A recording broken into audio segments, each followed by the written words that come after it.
Thank you everyone for coming. I'm Abigail, and we'll kind of just get started. I don't know how to advance this. Yeah, let's see if we can do it fine.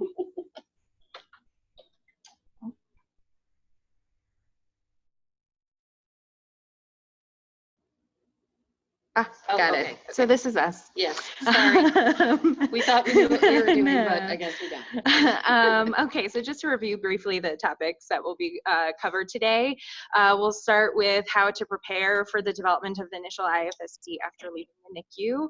We'll discuss the role of the physician in early intervention from referral to early intervention through the IFSP development and then implementation.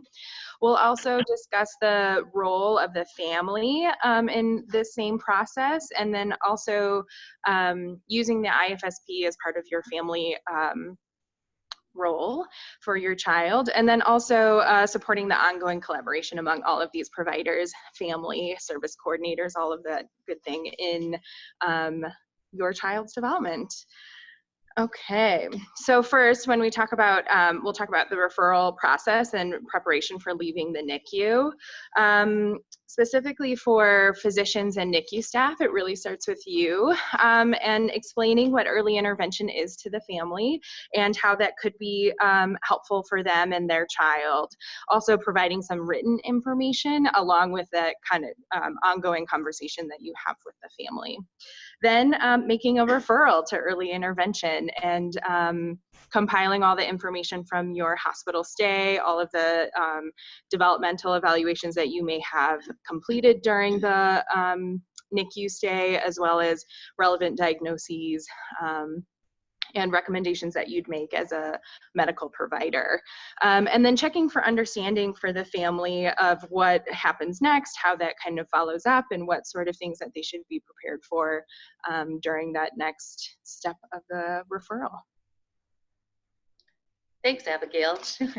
So you'll see throughout this PowerPoint that we're going to focus a lot on the collaboration among all the systems that you as parents that may have a child with a developmental concern or disability are involved with.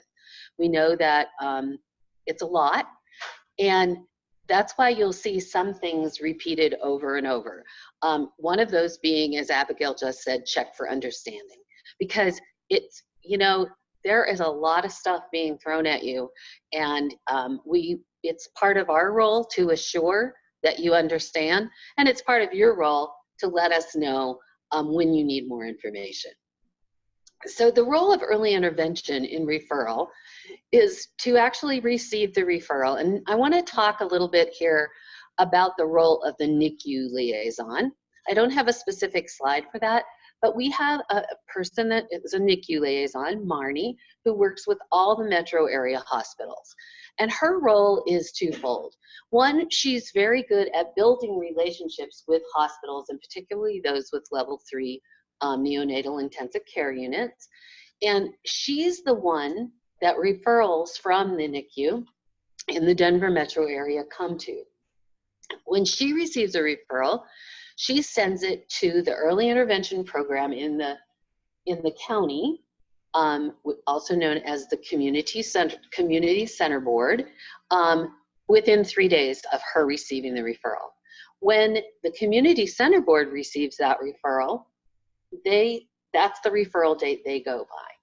They will start working, sometimes with Marnie. They may try to attempt the family while the child is still in the hospital, but their primary role is to prepare to connect with the family so that the family understands at discharge what's going to happen.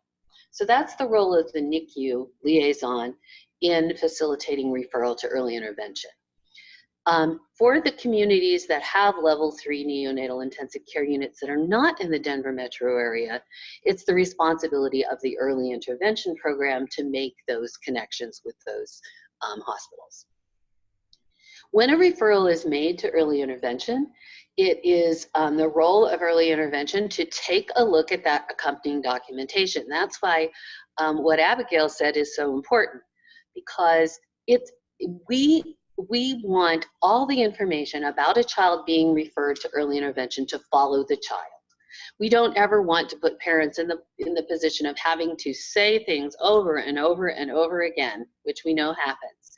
So if you send good, meaty information along with the parent when they are discharged and the referral is made to early intervention is going to look at that information.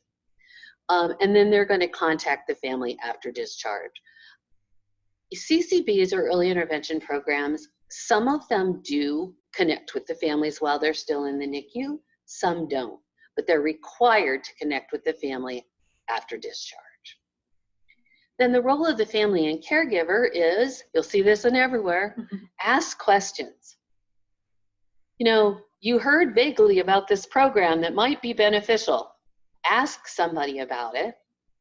Don't be afraid to ask questions. That's what these support systems are there for, to make sure that you have the knowledge that you need to be successful.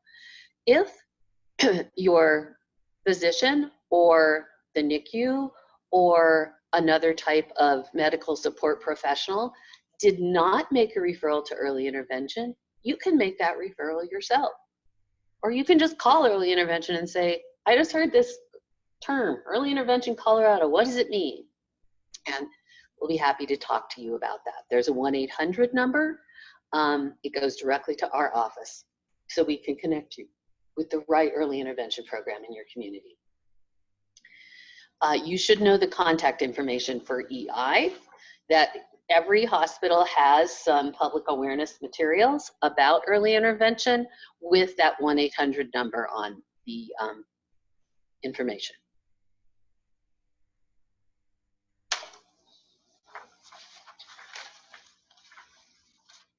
So let's move on now to, okay, we've made the referral, the family has been discharged.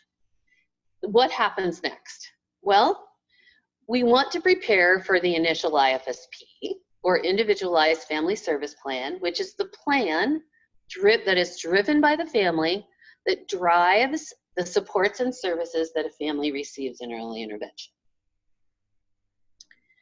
So early intervention's role is to make that contact with the family, to look at that developmental and information that's accompanying that family, either from the physician or from the hospital discharge, because that information informs the next steps that early intervention is going to take.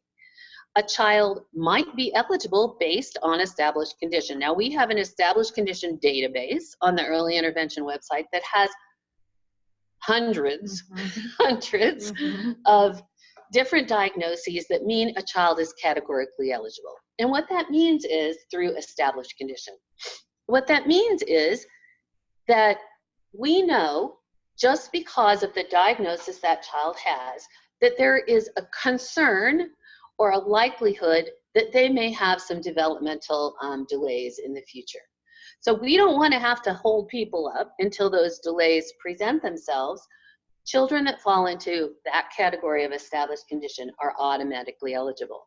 So if we have that information on the discharge information, we know that that family is not going to have to go to a multidisciplinary evaluation. They're already eligible. However, we don't want people not to refer because their child doesn't have one of those established conditions. And I did want to say also, Abigail and her team of developmental pediatricians are the ones that review those established conditions. We get questions all the time about, I just got a child referred, they have this diagnosed, would it meet established condition criteria? And I say, I don't know, I'm going to send it to Abigail. And then she reviews it with her team and decides if it meets that criteria. However, if a child doesn't have a diagnosis or an established condition, we still want you to refer to EI whenever you have a developmental concern. The child just may be found eligible in another way. They may be found eligible because they have that multidisciplinary evaluation and they're demonstrating a current delay in development. Even if they aren't demonstrating a current delay in development and so may not be eligible for EI, that free multidisciplinary evaluation is a super cool thing because it looks at your child in all the domains of development and establishes their strengths, their challenges, They can talk about next steps with you. So it's great information to have, and it doesn't obligate you to go any further in the program. The next thing that early intervention has to do is plan for the IFSP. And there's a lot of things to planning for the IFSP. EI needs to help you understand what an IFSP is and your role within the IFSP. We need to assure that you understand your rights around early intervention and the development of the IFSP and evaluation. And then we always are going to check for understanding, always, because a primary role of early intervention and the personnel that you're working with in early intervention is to assure that you understand your role in each step of the early intervention process. Then how we relate to the referral source is, once we get a referral and a service coordinator is assigned, we send what's called a referral status update form. So we have a referral form that comes to us. It also hopefully comes with accompanying documentation. But the referral form itself has some information where you can talk about what the child's developmental delay is or their diagnosis. And so when we get that referral status update form, when we actually have the family connected with the eye, we've assigned a service coordinator, we'll send that referral status update form back to the referring provider to let them know, yes, we got your referral, this is where we are in the process. Sometimes we'll send that more than once. So we'll send it again after the IFSP to say, the IFSP has been completed, the child is eligible, these are the services on their plan. Okay, so then the family, as you're getting prepared for the IFSP, your role again is to ask questions and make sure you kind of understand the process and what you are expected to do during this evaluation. It really centers around the family, so providing a timeline where you are available for having people come into your home to evaluate your child is really important to make sure that everybody is ready and prepared for this evaluation. The other piece is that you are welcome to invite whomever you would like to this evaluation to support you, to support your child, and to also to gather some further information about the child's functioning within your family. So whomever you would like to invite is more than welcome to come to these evaluations. And then the other piece is that as you're being discharged from the NICU or as you're home with your child at this point, writing down and making sure that you have your concerns ready for the team. This is a multidisciplinary team, so any question is reasonable to do. They may refer you on to back to your medical provider for some of those questions, but they should be able to kind of help guide you in your understanding of your child's functioning and their ability to interact within your home and the things that you have questions about.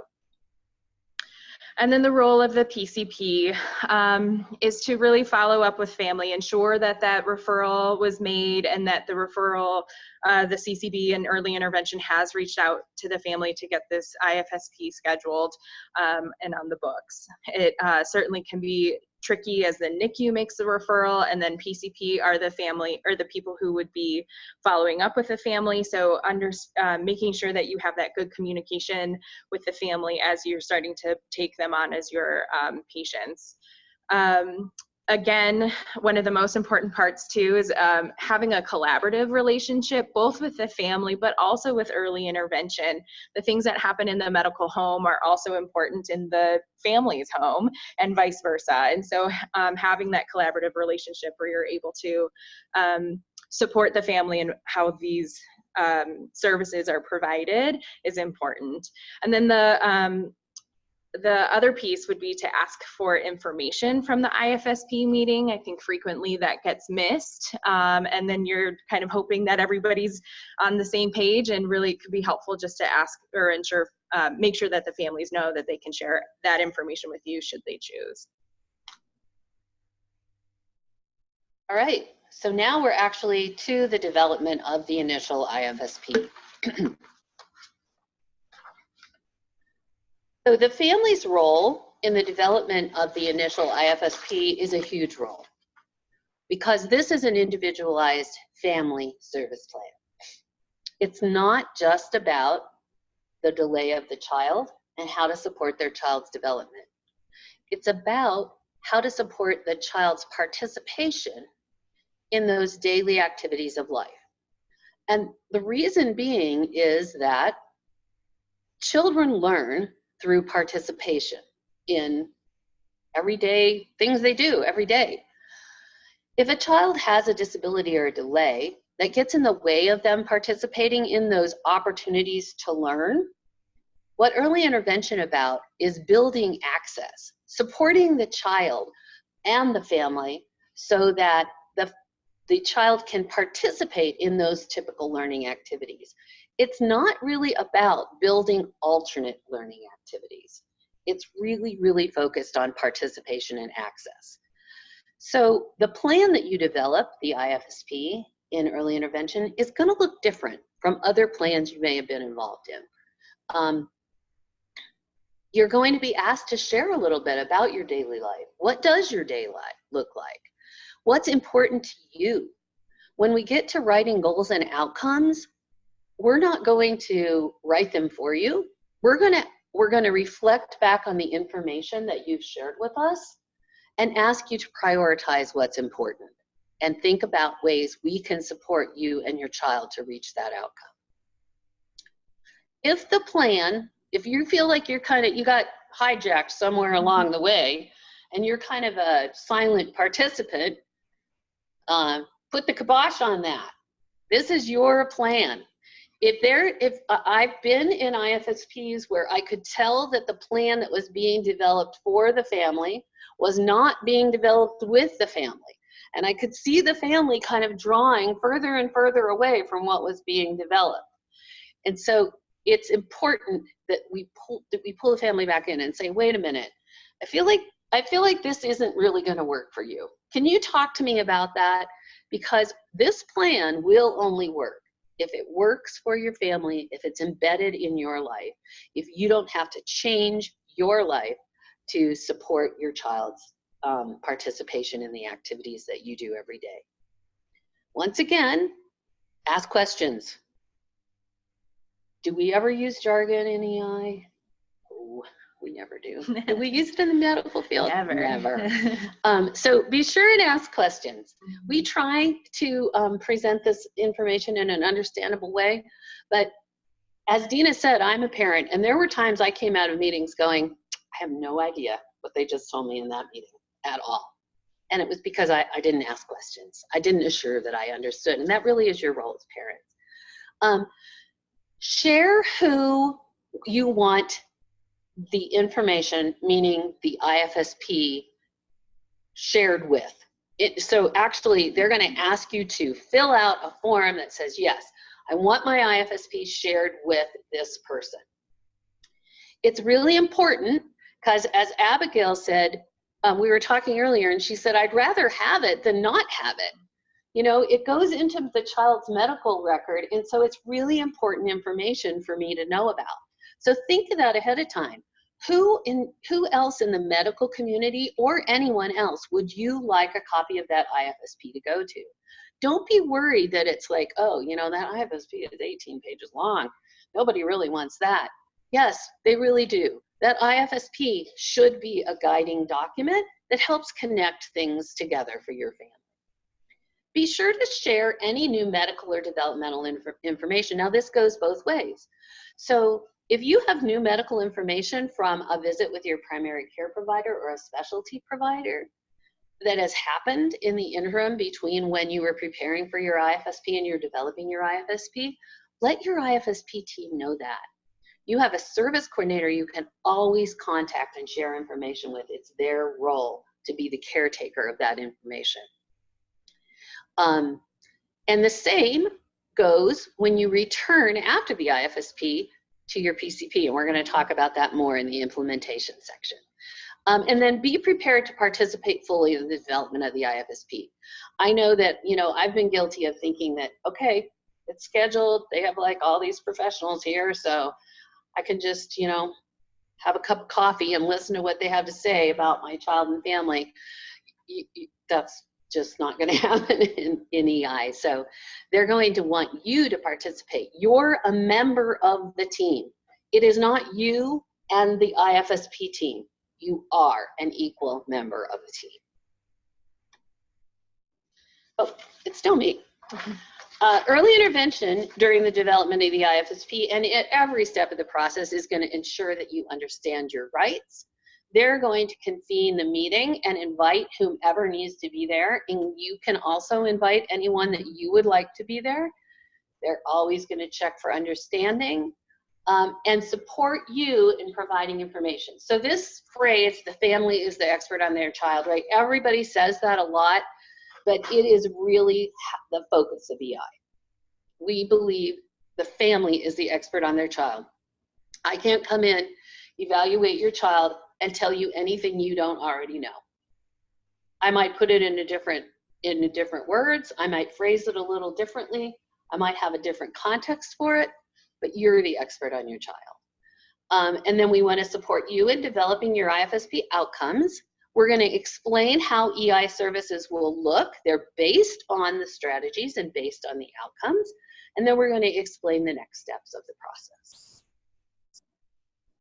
Okay, and then the role of the primary care provider for development of the IFSP is to attend if you can. I know that is very difficult in a very busy clinic schedule, but it is something that could be helpful for you if you are concerned about the developmental outcomes of your child or the supporting the child and family during this process.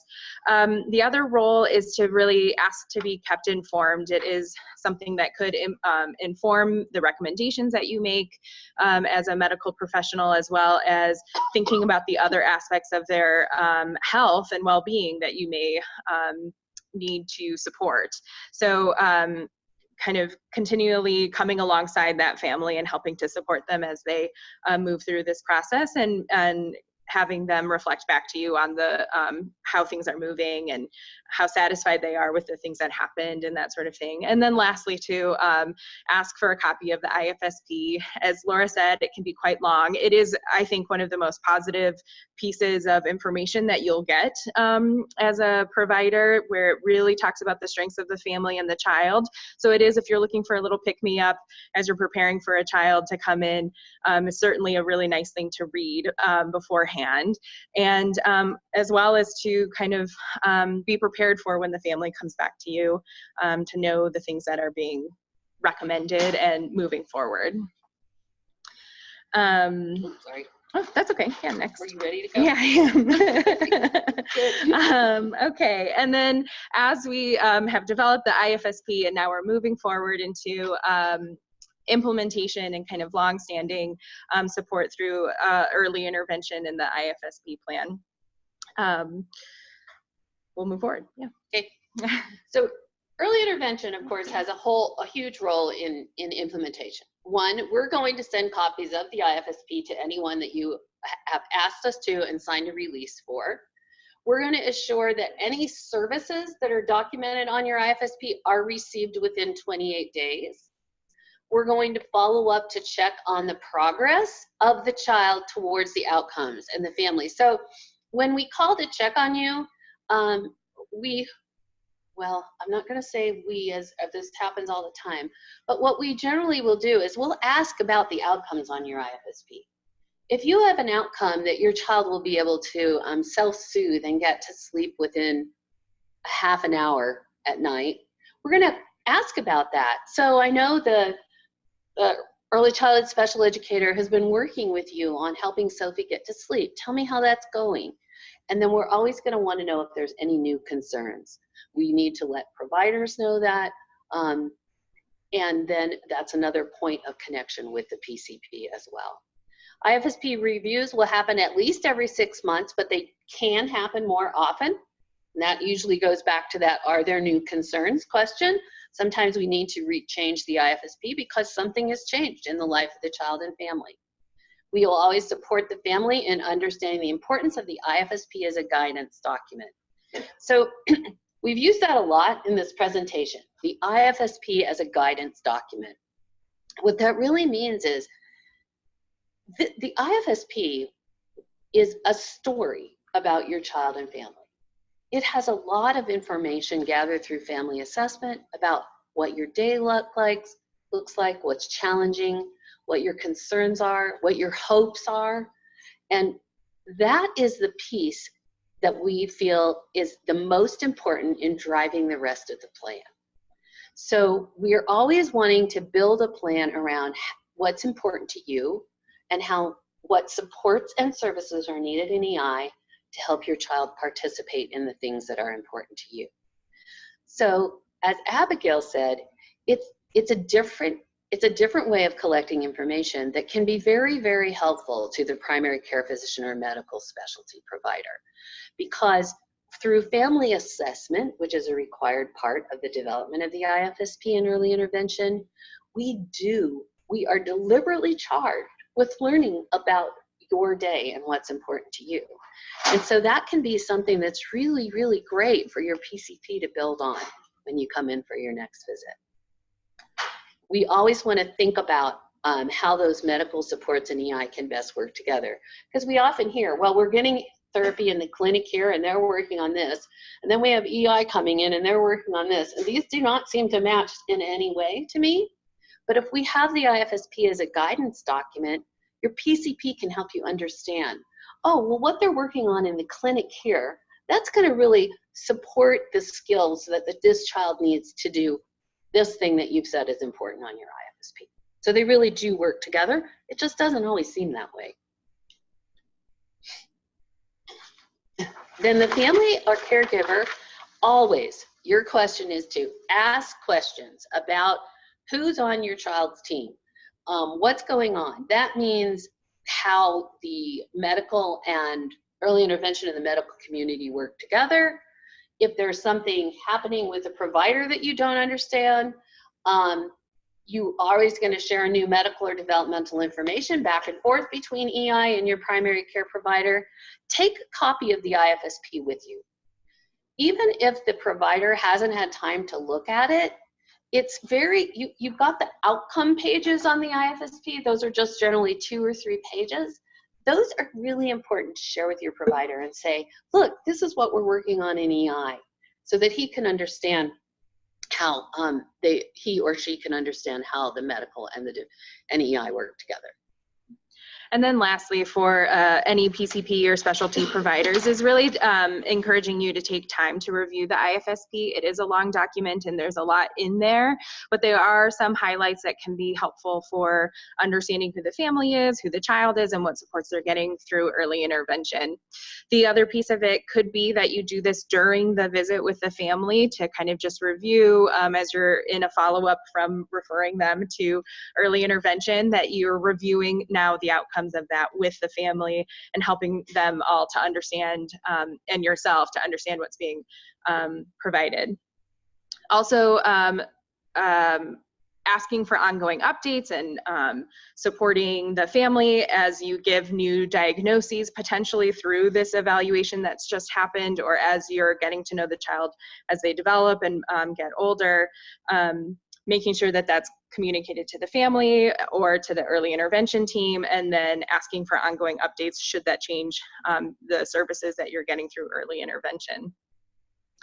And again, really kind of emphasizing that this is a collaborative team, that everybody is a part and has their role, but also that this is working together for the betterment of the child and the family.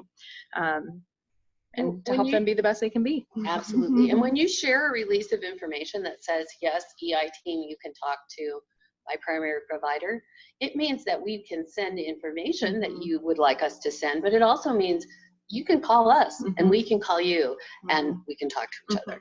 Absolutely. I know we're at time, so do we want to take any questions, or do you want to save those until the end? Okay, well, let's take that question. Sure. Line. Can you let us know what timeframes the CCB must outreach once they receive the referral? Yes. Once the CCB receives the referral, they should contact you within 3 business days. This may not be, if you are still in the neonatal intensive care unit, that contact may be made by the NICU liaison, Marnie, instead. But we have to contact you within 3 days of the receipt of the referral, 3 working. Any other questions in the room or online? Okay, Thank I'll you. let you guys. Thank you, everyone. Want to come down? Okay, can you hear me? Great. We're just having our panelists come down right now.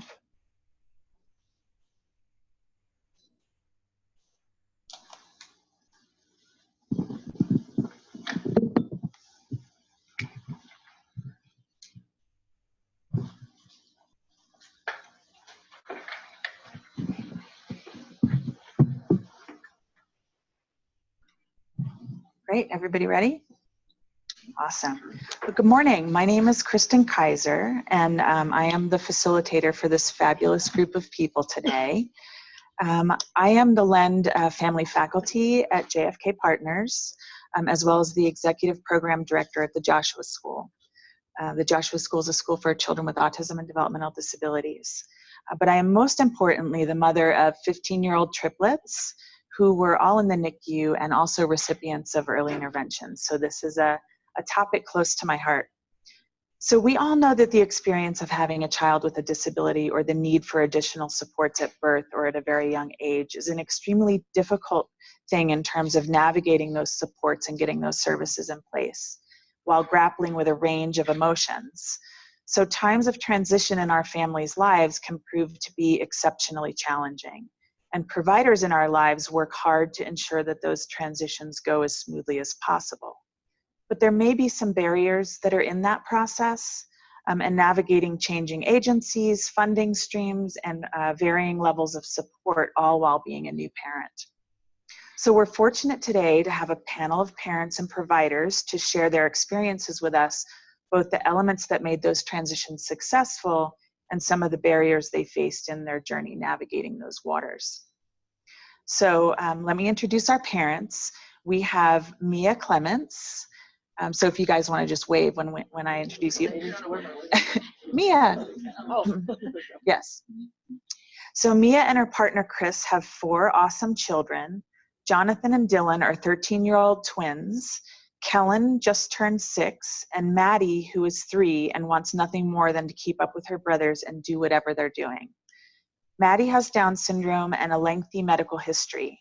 She was in the NICU at CU for 6 days and received early intervention services, PT, OT, speech, and feeding therapies from the time she was 1 month old until she turned 3 last October. She currently attends the RISE School of Denver and receives PT, OT, speech, and music therapy there, in addition to ABA, speech, and feeding therapy at home. Welcome, Mia. We also have Allison and Adam Leaking. You guys want to wave? Great. So Allison and Adam have 2 sweet children, both of whom have participated in early intervention. Their 4-year-old son was born at 28 weeks and spent about 4 months in the NICU. He aged out of EI when he was 3 and is not receiving services any longer. While in EI, he received OT, PT, and speech. Their 1-year-old son was also born at 31 weeks and spent about 2.5 months in the NICU. He is currently in EI and receiving OT, PT, and nutrition services. He will also begin speech therapy through early intervention in May. Their family currently enjoys skiing, and both of the boys skied down the bunny hill when they were 1 before they could walk. Then we have Jackie Joseph Buzek, if you want to wave. Jackie and her husband Jace have 1 daughter, Juniper, who is 15 months, almost 16 months old, and has Crete-Shot syndrome. Juniper spent 9 days in the NICU after she was born, and they learned about her genetic syndrome on the 8th day. Juniper currently receives occupational therapy, physical therapy, and dietitian services through EI at home. Juniper loves anything outdoors and/or water-related, so the family tries to get her as much sunshine and water as possible. Welcome, Jackie.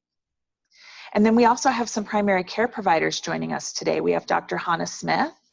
Hannah is a pediatrician who moved to Denver from Chicago 2.5 years ago. She's been working at the Children's Hospital of Colorado in the Child Health Clinic since moving here and taken over as medical director of the Young Mothers Clinic for the past year. She's passionate about teen mothers and helping them raise healthy children. She also has 3 young children herself, ages 6, 4, and 1.5, that keep her busy. And when she's not at work, she loves to go running and spend time with her family. Welcome. And then on the webinar, we have Dr. Amy Hurley. She's not in the room with us. Amy has been a practicing pediatrician for 11 years in Durango at the Pediatric Partners of the Southwest. She takes care of all ranges of children in her clinic, as well as newborns and NICU patients at Mercy Regional in Durango. In her free time, she enjoys family time with her 2 children, ages 8 and 14, as well as outdoor activities such as biking, skiing, hiking, and camping. Welcome, Amy. And Amy brings that rural perspective to our discussion today, so that will be a great addition.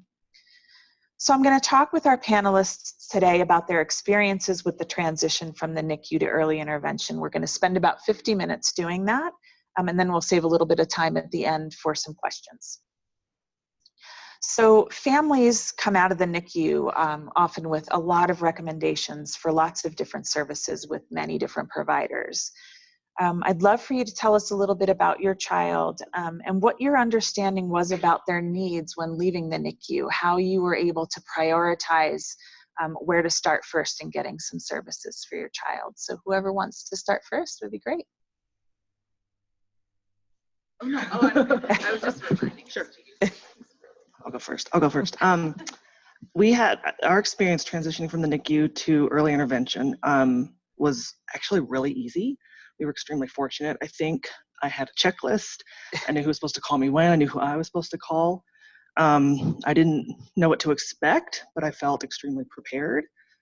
Part of that is because Maddie has been connected with the C Center for Down Syndrome and at Children's, and they oversaw everything. They called us, did screening. So we're really a case in how it should work, I think.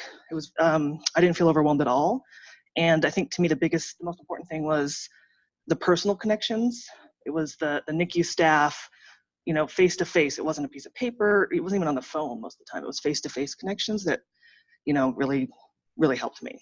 So did they let you know when you were in the NICU what some of those challenges would be for your daughter, or was that something that you learned over time?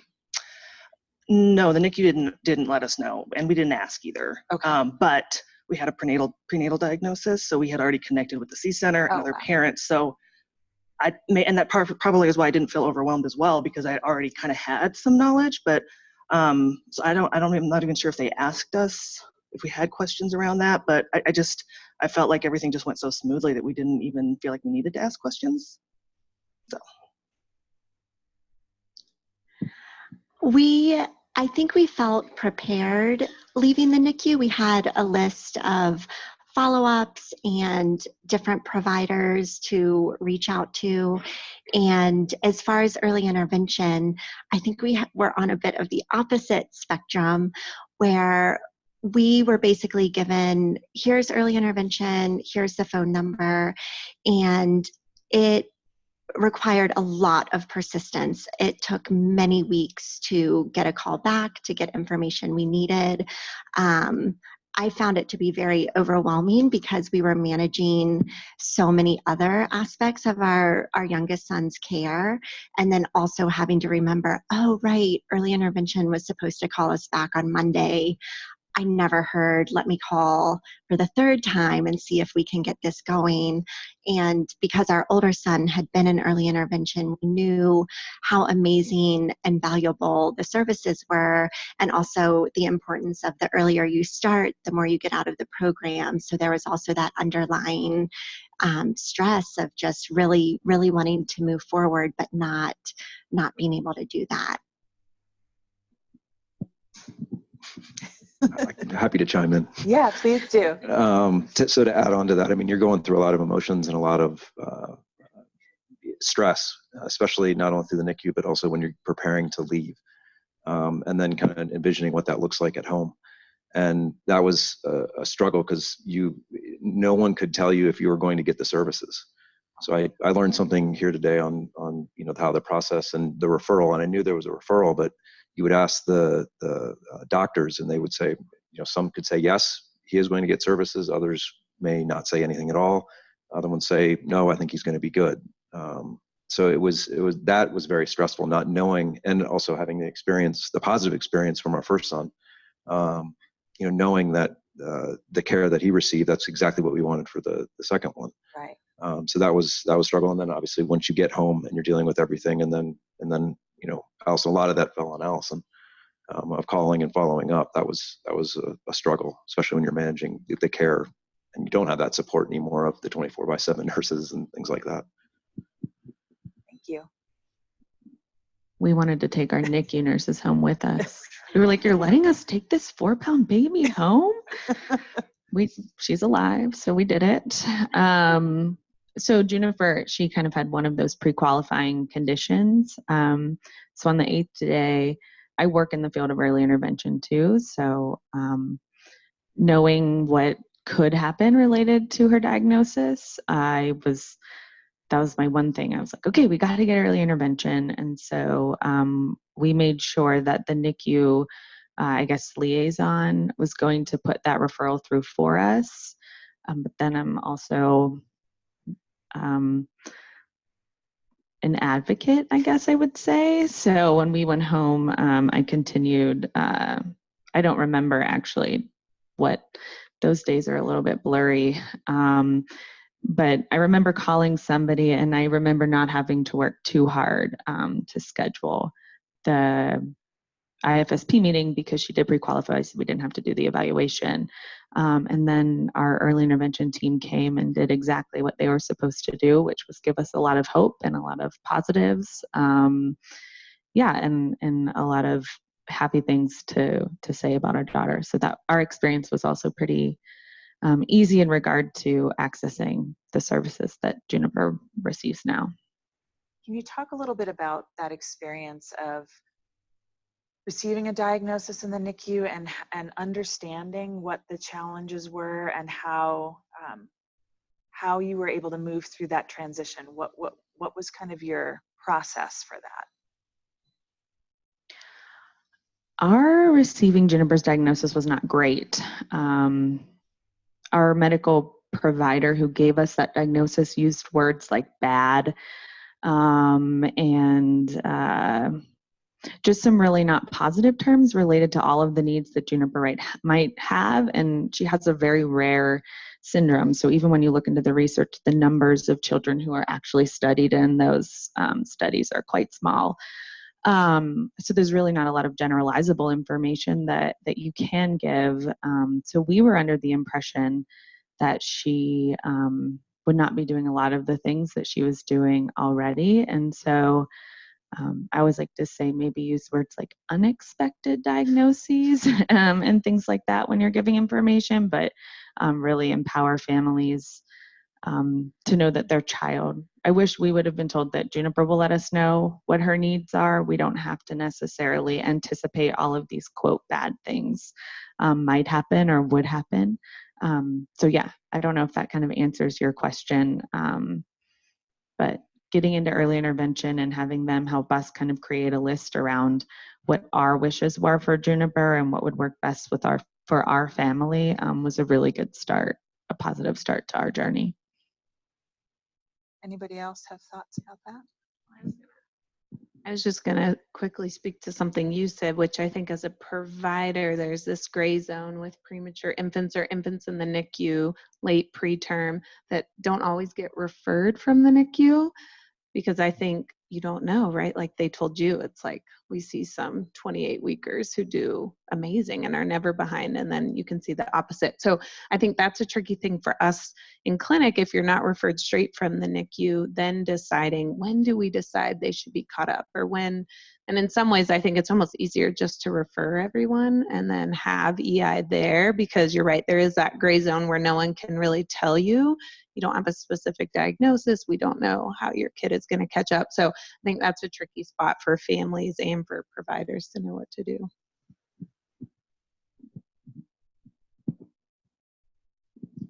So what do we think, what do y'all think physicians do to follow up once they refer? And what do parents feel is helpful with that process? For us, really, our primary care provider, we didn't even see her until after we had seen about 10 other doctors and specialists. So the C Center kind of took over that role for us in a great way. And they, they called us within 3 days of being discharged from the NICU. I don't know how they even knew we were discharged or that she was born, but someone told them. And they went through, like I said, they went through the whole list. And we went in and saw them within a month, and they went through her IFSP with us. We were sitting down, and I don't even remember the title of the person, but we went through everything in the IFSP. They made recommendations. They have a physical therapist on staff. So like we tweaked it a little bit. You know, they said, oh yeah, that's the therapy you need to start with. And then in about 6 months, you'll probably want to start adding these therapies. So they just had it all mapped. It was awesome. So I didn't feel like I really even had to do anything. And we did share the IFSP with Maddie's primary care physician, and she was really helpful just in more of the emotional sense. You know, she openly acknowledged that there are all these amazing, really smart professionals that are helping us, and so she took the role of more of the like, hey, if you need to complain about something, come in here, or if you need to cry a little bit, come and talk to me, which was just what we needed her to be at that point in time. She was amazing. But she didn't really have much of the oversight of any of the therapies or the goals or the outcomes or anything like that. Did I hit the question? Okay. Absolutely. Amy, if you're on the line, I'd love to know how that looks in a rural setting. So in your practice, how that follow-up and referral looks. Yeah, hi, thanks. It's a little different down here in Durango, since we are quite a large distance from the subspecialty of Children's Hospital. So a lot of times when kiddos are discharged from the NICU up there or have a new diagnosis, such as Down syndrome, we are the ones who are kind of the coordinators for all the early intervention, subspecialty, all those different things. So we do really serve as a medical home, in that we make sure that they're getting the care that they need, and that we make sure we get a release for early intervention, and tell the parents that if they haven't heard within a week, to call us back. We have behavioral health in our office who also helps ensure that those referrals are sent, and that we are that the services are starting and being provided. So I think it is a little different down here in that we have to be a little more proactive and organized from our office side to help be a coordinator for these families. So. Great, thank you, Amy. It was quickly recommended to us that we start, so we have a primary care physician who kind of does our day-to-day things, and then we started seeing a developmental pediatrician out of Children's Hospital. And she really helped us navigate, this is everything that we should be considering or looking into. Let's kind of prioritize where we want to start and what we want to do and get a plan for that. And then she would make the referrals and have people call us, which was really helpful. So that felt also really easy in terms of starting all of the medical side of everything as well. I think that's great. Sometimes we have providers in our life who are providing that emotional support and that structure, and it isn't always the primary care physician. Sometimes it's a specialist or a therapist in EI. But I think that's always helpful when you've got that one person who is looking at the bigger picture. We had a lot of communication with the therapy team at Children's Hospital while Weston was getting PT and OT in the hospital, and they were really helpful in helping us understand early intervention. And I think the doctor at Children's made a referral or provided information somewhere in the back end system. And then once we were able to really connect with early intervention and get the process moving, our pediatrician was very supportive and would ask at appointments, are you receiving therapies? Have you spoken with early intervention? But he never really got directly involved, and that's continued to present day, where he always checks in, are we receiving these different types of services? But we've really found that the therapists that we currently work with, they've just been absolutely amazing. When we have had to go to additional specialists, they'll make recommendations, and our pediatrician is more looking from a high level medically and saying like, yep, I agree with that. But he often defers to the therapy team because we're seeing them weekly or bi-weekly, whereas he at this point is popping in every 6 months and is kind of like, sure, that all sounds great.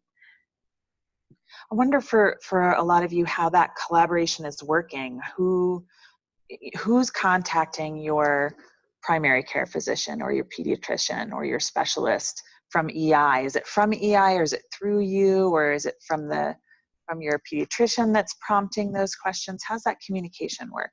I'd say it's just through us. Okay. I mean, there's no, to my knowledge, there's not a system or something that, they're entering notes and then the pediatrician is seeing it. So it's just us every 6 months, or if we go in for a sick visit or something, then it's just telling and giving an update.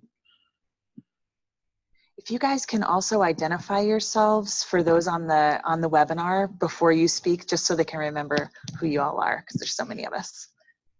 Thanks. Just forgot the question. You're Mia. I'm Mia. I got that part. No, I was just going to say that actually the therapists that we've worked with since day one have always touched base with Maddie's medical providers in one way or another. Sometimes over email, sometimes over the phone.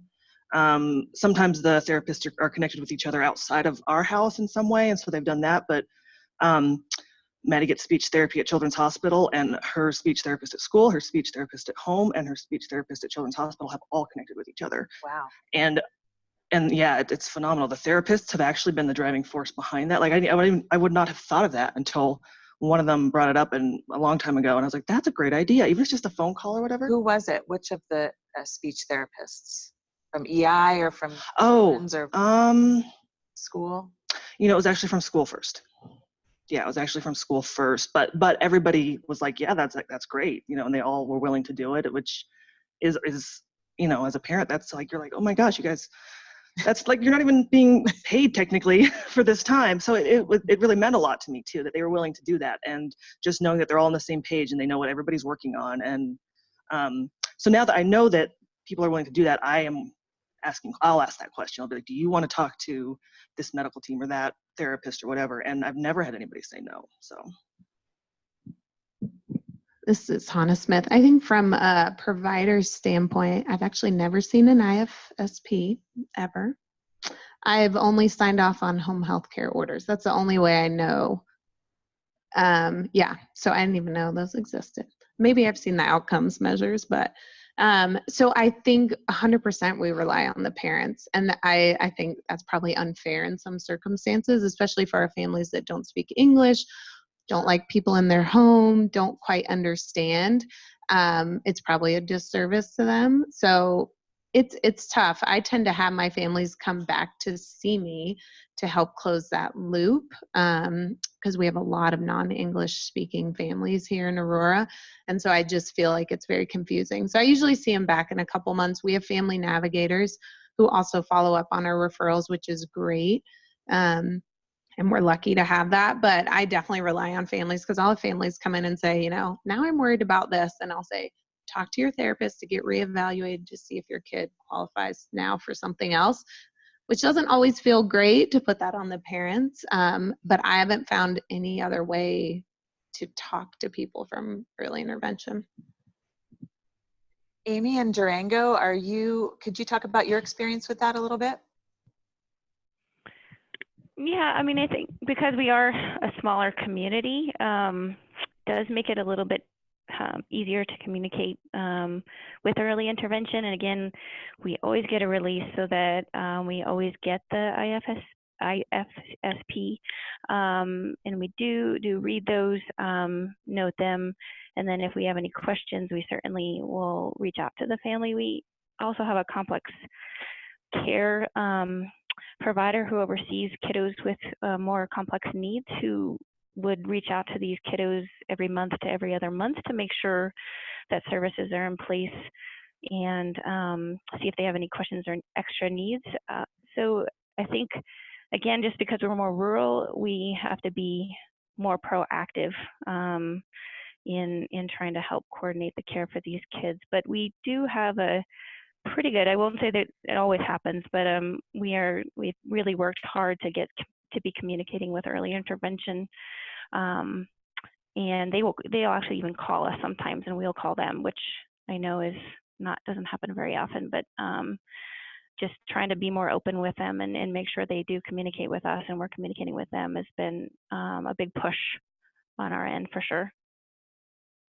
That's really wonderful. I don't think that's probably a common experience to have a navigator that's reaching out on a consistent basis. I think most families do assume that role of kind of project manager and making sure that they're keeping all of the balls in the air.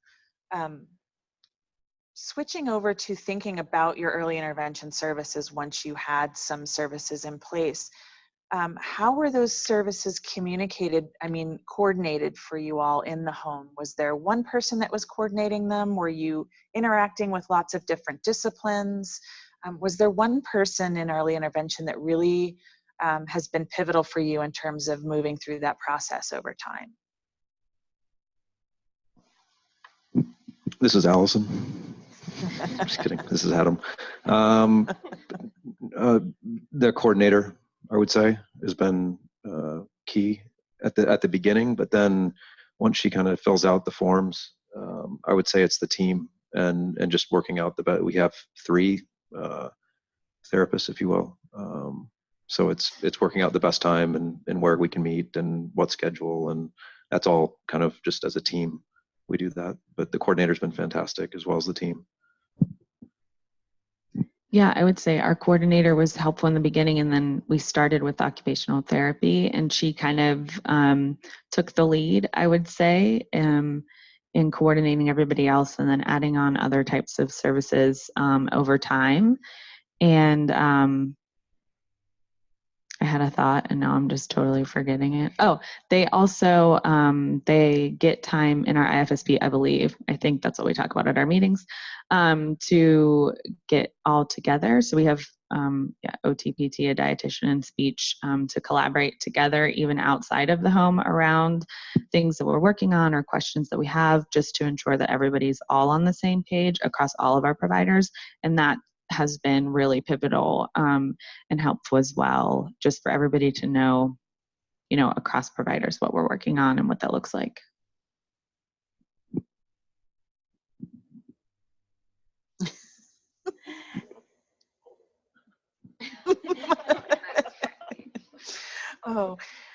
Hannah actually touched on this a little bit, but have any of you shared your IFSP with providers, with your medical providers? We have not. This is Allison. Not for any particular reason. I think, again, it's just been that high level. Are you getting speech? Are you working with a nutritionist? Are you getting OT and PT? Yes. And that we felt okay with that, and our provider felt okay with it. And so he's never asked to see any further detail. I have, and I didn't remember doing it until one of you mentioned the form where you sign the release. And I remember getting on that form and I wrote down like every single person I could think of just to put them on there, because I was like, I'd share it with everybody. But I don't think that other than the C Center, I don't think we've had much conversation with anyone else around it, like the provider or the home and the school therapists do review the goals together, and so they're aware what everyone's working on, but we just sent it to everyone and didn't really do any other follow-up.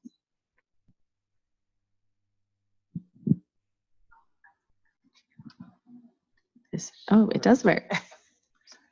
This is Jackie. We have not shared, but I know we send it, and we always talk about what so our providers medical providers will, ask and follow up, but we never necessarily go through. But I never necessarily go through the IFSP because I don't like the age equivalent scores that scream in my face when I look at it. So, and we don't talk about it during our meetings, but they're like on the actual IFSP, at least in our case. Say a little bit more about that, Jackie. Sorry, is that, so, I always make everything very awkward. I'm sorry. My husband gets very bothered by it. So Juniper has developmental delays across developmental domains, and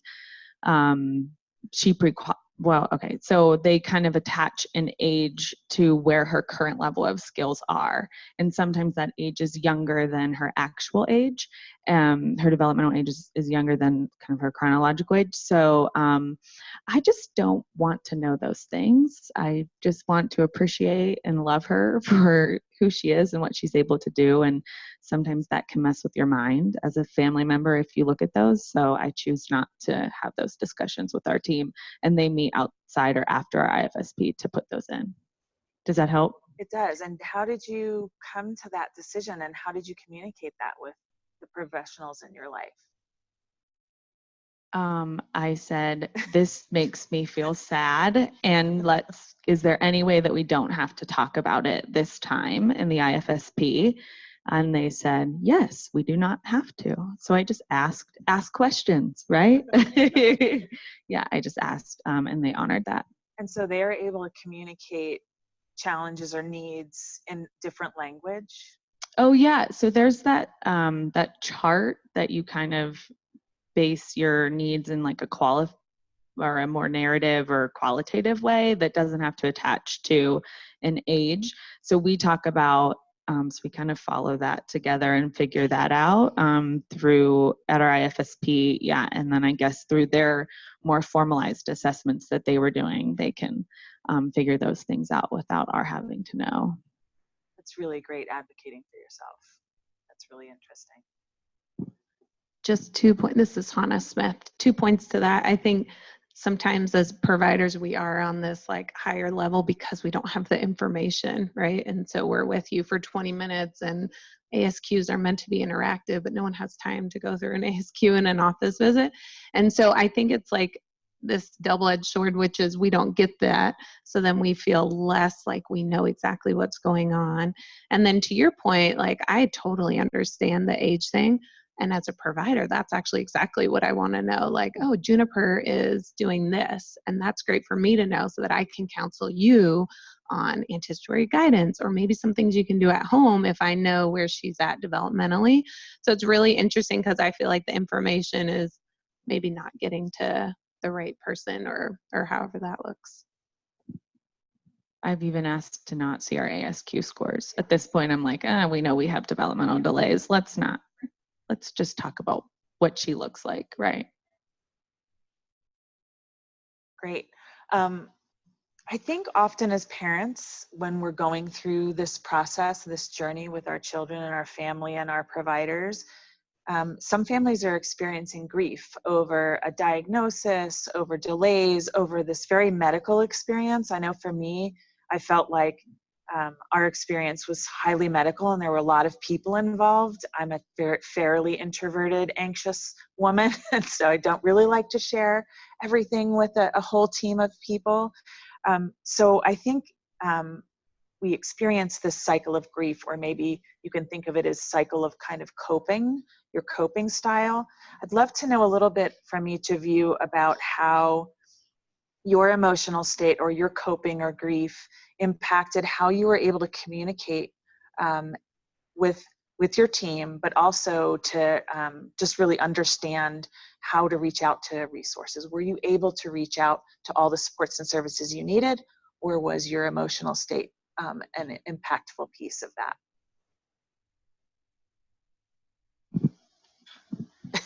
Go, Adam. This is Adam. So emotional. I mean, it was more grief when everything happened, kind of the preterm labor and things like that. That was hard to accept, again, because this has happened 2 times in a row. But as far as like going through the NICU, for me personally, I wanted a lot of data when he had to have a surgery. I took the stance that the physicians need to sell me on cutting up a small kid. I didn't get the answers from one. So another surgeon came and talked to us. We had a whole team. There was probably 8 to 12 people in the room. They spent an hour with us, answered every single question, dispelled myths that we heard from nurses. So that was extremely helpful. And that was the best. I mean, I'm not saying where I was going to go against what they were advising, but just explain more to me. So you were looking for a lot of information. Yes, in order and to cope. internet research, which I know is bad, but especially on the medical side.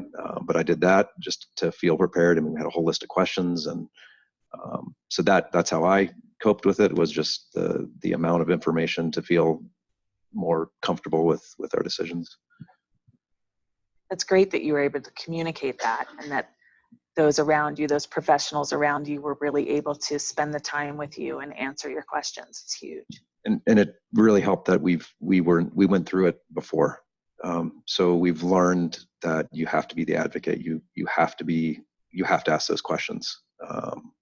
So that was, having that experience, unfortunately, was invaluable going through it the second time. Hi, this is Allison. I think I've learned the way that I cope with grief or hardship is I go into hypervigilant action mode. And so that was my response coming home from the NICU.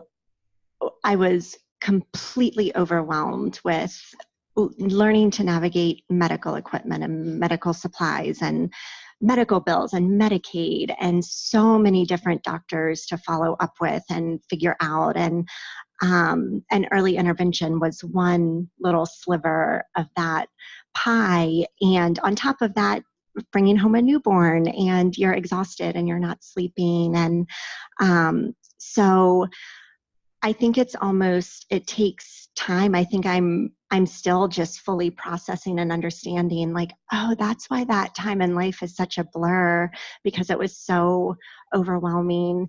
And I think it gave me a semblance of control in a situation that was so full of fear and so out of my control to have my checklist and to make my phone calls and do my follow-ups. And so that, yes, that was kind of where I landed when we got home, and it was crazy. I think the grief, for me, it comes in waves. I think the first entire year of Maddie's life, I was so busy with scheduling the next thing or getting the therapy or what's the goal. I was so busy that I didn't even have time to think about it. And it wasn't until everything was kind of like in place and we kind of had our medical stuff figured out that I went, oh my gosh, this kind of sucks. So, and then I got over it. I was okay. I didn't really do any reach out. And then some other medical stuff started coming up, and I actually remember her physical therapist from EI was there, and I was like just having a bad day, and she made some recommendations to reach out to some specific folks on her medical team, which I did. And then we had one of those meetings where everyone comes in and answers all your questions and everything. And so she helped me understand that it's okay for me to say, hey, I'm overwhelmed and I'm concerned, and can you help me? And everybody just totally leaned in and helped with that. But I didn't recognize it until she recommended it. So that was helpful. I love how you say it comes in waves. I always say that too. And I say they tend to be, lower in amplitude now and come less frequently, but you never know when a bigger one's going to hit. I think, it is so busy in the beginning, so it's a blur. But I also gave myself some time to just stay in bed until one day. So my mom stayed with me with us when Juniper was born as well. And she helped a lot. So having that support, as you were talking, I was thinking early intervention kind of seemed, once we got the ball rolling, our providers kind of took care of it for us, it felt like. So those phone calls and organizing didn't really seem like they fell on us too much. But one of the other coping strategies I found that was useful for me was kind of, okay, this is my 3 things I need to accomplish this week. And then what's the one thing I'm going to do today? What's the one call I'm going to make? And we kind of adopted that in the beginning into our early intervention supports. You know, when they would leave, it would say, okay, this is the one thing you can focus on this week, or maybe these are the 3 things that you might focus on this week. And that was really helpful, just to kind of always know, okay, what's the next right thing, right, in quotes, I need to do. And this was Jackie. Were you able to drive that, or was your EI team recognizing that you needed that kind of structure? Yeah, my team recognized that I needed that. And we also had kind of a talk where I said, sometimes family-centered for me means my being able to say to you, I need you to give me the answer right now. I know I'm the expert of my child, but sometimes what I need from you is just an answer, or to feel better, I just need you to tell me what to do in this scenario. And we have to know that sometimes that's going to be okay. And that's going to mean that you're letting me drive by telling you that I need you to give me that answer. That's something that was really helpful. Sounds like you all did an amazing job of communicating with your team, which is just vital to make this process work. We have a question from online for those of you that are getting kind of 3 to 4 different therapies in the home. Do any of those providers take a primary role, or are you coordinating all the therapies all week? And does that feel overwhelming, or would it feel good to have a primary provider who incorporates strategies from other disciplines into one session? So in other words, instead of having 3 different therapists, and if the team coordinated, had interdisciplinary conversations, and then came with one provider? I can start on this. It's Jackie. Personally, Kristen's smiling because we've had a conversation about this already. I'm kind of a more is better type of person, and so we have multiple providers who come into our home, and just, I guess, because early intervention is so individualized, I don't think that we weren't feeling like we had enough time to cover and focus on everything we needed to or wanted to personally for our family when we just had one provider. And that's when we made the decision to add more providers and more hours per week, because it just felt like, related to our family's needs and wants, we just needed more time each week with varying service providers. I'm just passing it down. I'm not like This is Allison. Yes, our therapy team is very open and flexible to what works best for our needs and our schedule. And we've chosen to have the team come together. And that's worked really well for us because it is so interdisciplinary and everything seems connected. And there's been, as we work on different issues, there's been a natural, okay, we're working on feeding therapy really strongly right now. So our OT feeding therapist kind of pops up to the top and may kind of lead that session, but we're really grateful that the other therapists are there because inevitably something comes up that relates to PT or nutrition, and that's been really helpful for us. And also just with our schedule, especially in the beginning when Weston was having 4 different medical appointments a week, and then it was like, where are we going to fit in? Like, we can only miss so much time from work. And so also just on a very practical level, being able to combine all the appointments together worked for our schedules as well. Yeah, we've kind of had, sorry, this is Mia, I've been bad at that. We've had kind of a hybrid of both of those scenarios. We had one OT coming at the very beginning, and she came once a week, which, Maddie was a month old and she slept all day. So it seemed to work, right? But what I realized is then when we did her reevaluation and we started adding in PT and speech and feeding and everything, was I really, really appreciated the different experiences that each therapist brought and having the ability to work with each other, right? So her therapists would meet outside of our home and talk about what they had done for the week. And then they would come back. And so they were all on the same page generally. And then they also did co-visits. Like we would say, okay, once every 6 weeks, we're going to have speech and PT here at the same time so we can look at her seating.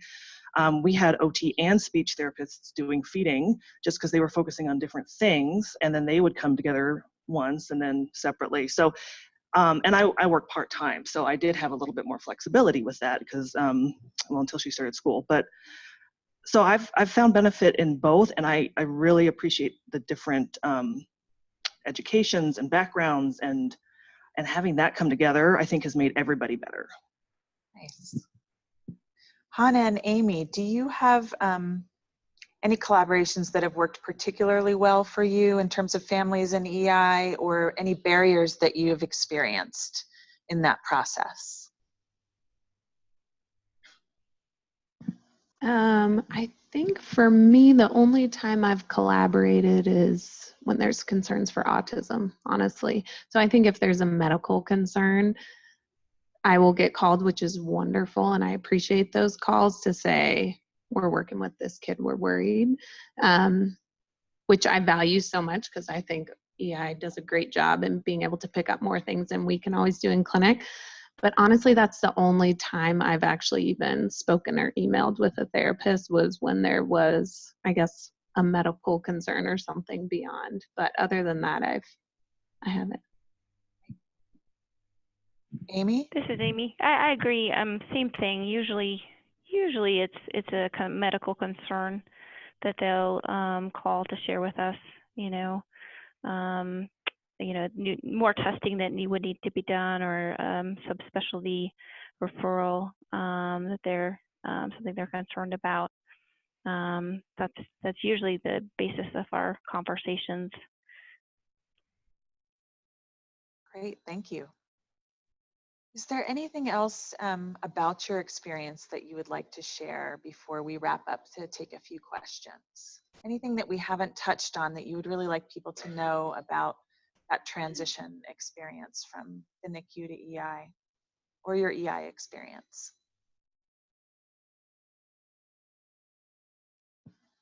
I think this is Allison. What we've kind of touched on is just communication and advocating for your child, and all of the providers and therapists we've worked with have been absolutely incredible.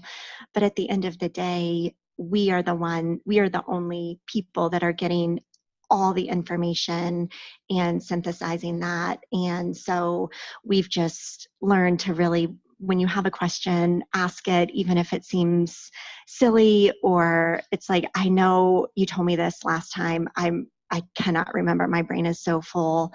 And so I really think the communication piece makes all the difference. And early intervention has literally changed our lives, changed the trajectory of our children's lives, and we could not be more grateful or sing their praises more. So thank you. I'll speak to the transition. I guess looking back, I wish I had more information about the process and what that looked like. And I think someone in the presentation, you had the coordinator, Marnie, I believe her name was. I don't remember meeting her. And that's okay. It's just I wish there was someone to talk and come in and not only once, because when you're in that environment, there's the stress levels, you forget things, especially at the beginning. So I don't advise you to get it right at the beginning. But just understanding, or packets of information that you can look at, or having the nurse team explain to you what's going on constantly. I think that would be extremely helpful and less overwhelming looking back. So maybe that repetition from a variety of people, but then maybe also written information, some video information, and then one thing that came to mind was, you're required to get your car seat checked, and you're required to go, I think, take CPR, and you're required to take these, little 30-minute classes basically before you leave the NICU. I mean, something like that, where it's just exposing people to, this is a program that's out there and how fantastic it is, and even get parents to talk about it, or something like that is a recommendation. But just to have that knowledge, opposed to, in a nurse mentioning it as you're passing by, have you heard about this early intervention program? What is that? We're getting discharged tomorrow. I mean, that Right. didn't happen, but I'm saying try to avoid that because I would imagine some people may have that experience. Great, thank you. This isn't really related to my experience, but I guess if I were going to say, when I have friends who've had concerns about because my experience was wonderful, so I'm very similar to Allison. Yeah, our early intervention providers and that whole process has really changed the trajectory of everything. As soon as we started working with them, it was like the clouds opened up and the sun shined again, right? So that was a very defining moment in our life. But I've had a lot of friends who have concerns and they don't necessarily understand that early intervention is something that they could also access, so that it doesn't necessarily mean that their child is going to receive a formal diagnosis or that they'll need supports for forever like Juniper will. And I'm always reminding them they're free, right? They're free, right? Yeah. And so I'm like, why wouldn't you have this wonderful physical therapist or occupational therapist or speech pathologist come in and help you? So I don't know if there's a way to kind of support the people who are helping other families who maybe don't transition from the NICU. Although not to take us off topic here, just know that that early intervention is out there for them, and it's a wonderful support for all families, not just ours who receive diagnoses or come out of the NICU and things like that. I would just hope that somehow we can involve providers more. I think you guys are amazing and obviously have been huge advocates for your kids. And unfortunately, that's not always the case.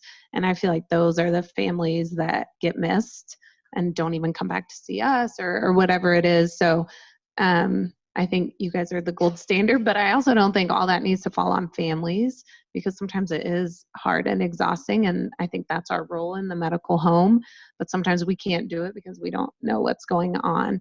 And I bet a lot of families don't even know to put our name to sign. I will say probably most of our families don't know that, or they don't even know our name to put, right? So I think that connection with the medical home could be better to take some of that burden off of families. This is Mia. I just wanted to add that I've sat on a couple of these panels, and I've noticed that the kids that have the diagnosis versus the kids that don't, it is just a totally different experience generally. Not always, but generally it is. Which is kind of a bummer, but not that I have the solution for it. But I've always thought that it would be really a great idea, because one of my twins has autism, and I wish that I had known about early intervention when he was younger, but he didn't have a NICU stay. And I'm like, man, I wish somebody at the hospital, like just when he was delivered, would have mentioned this to me, because I did mention things to his provider, but it was kind of like he was the gray area. And so I just wish, I know that early intervention does a great job of communicating their services, but I wish that it wasn't just the NICU that was the focus. I wish it was a little bit broader than that. Great. Thank you, guys. Do we have any questions? We have just a few minutes left.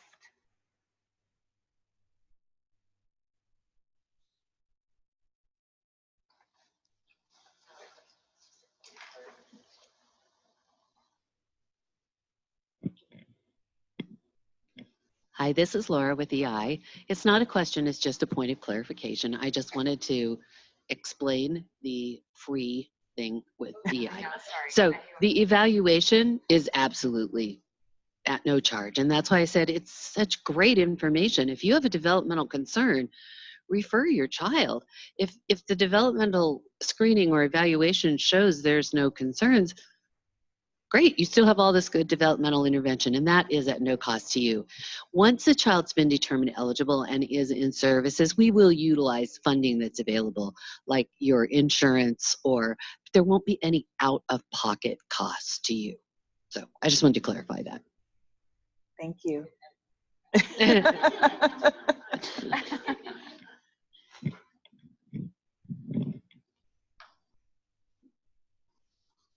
Okay, well, thank you so much. It was wonderful, wonderful conversation. We really appreciate your time.